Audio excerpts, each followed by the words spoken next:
वो भी किसान परिवार से आती हैं और वे खुद इस तपतपाती कड़ी धूप में अपने हाथों में धान का बिचड़ा लिए हुए। आप देखिए करके नेरो पहाड़ी मेरा है, कितना क्रैशर था, वहाँ भी मजदूर पत्थर ढोकर वहाँ क्रैशर में काम कर रहा था। लेकिन सरकार ने अगर यहाँ का जो अबरक नगरी होकर चुनाव टाइम आते हैं कि अबरक की नगरी को बरकरार रखेंगे, अबरी नगरी को प्रणाम करके सिर झुकाकर प्रणाम करते हैं और चुनाव टाइम में बहुत प्रचार करते हैं। जब जगह पर सरकार बनने पर इसको अवैध के रूप में देखने लगते हैं।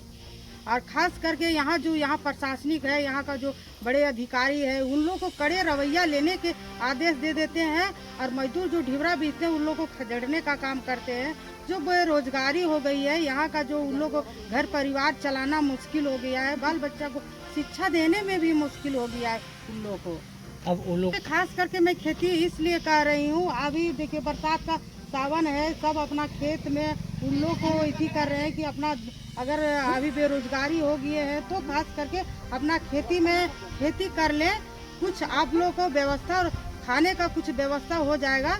और उसके बाद आप लोग इसके लिए हम लोग आंदोलन कर रहे हैं जिला में, और कितना बार हम लोग धरना आंदोलन किए और इसके लिए फिर धान रोपेगी और एकदम रोड को जाम कर देगी। देखिए खास करके आदमी खेती करके ध्यान दे रहा है, लेकिन अभी देखिएगा लगातार 1 महीना से बारिश हो रहा है। जो मक्का और आपका मक्का और मड़ुआ लगाना है, चाहे आपका मूंग लगाना है, उड़द लगाना, वो वाला खेती पूरा पेंडिंग हो गया। उसके लिए बारिश के चलते लगा नहीं पाया।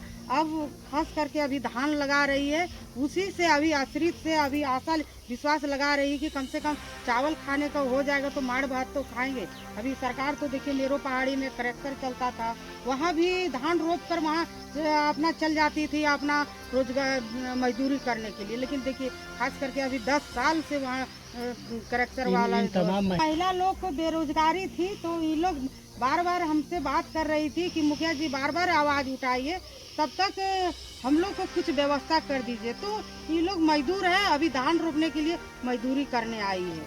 ये लोग बहुत दिक्कतें हो रही है अपना घर चलाने के लिए। सरकार से मैं यही कहना चाहती हूँ, जब अब कोडरमा की धरती पर आते हैं तो झंडी अब दिखा कर वहाँ कहते हैं कि अब अबरक की जो ढिबरा का है वो चले और बढ़िया से रोजी रोजगार कमा के खाएं, और गाड़ी को रवाना करते हैं। जब ढिबरा बिकेगा तभी इन लोगों को पेमेंट मिलेगा। और ढिबरा का जो चुन बीच कर वहाँ जुगाड़ करते हैं, और जो ढिबरा बेचने की बात आती है तो प्रशासन सरकार द्वारा ढिबरा को गाड़ी पकड़ लेती है, जिन लोगों को पैसा नहीं मिल पाता है। अपना खेत में धान रोपने के मजदूरी लगाए हैं। धान रोपने का जो है ये 8 दिन के अंदर ये समाप्त हो जाएगा खेती। उसके बाद हम लोग बेरोजगार हो जाएंगे, जिसकी वजह से हम लोग को घर परिवार में दिक्कत तो होने के अलावा हम लोग को बच्चों को भी शिक्षा देने में असमर्थ रह रहे हैं।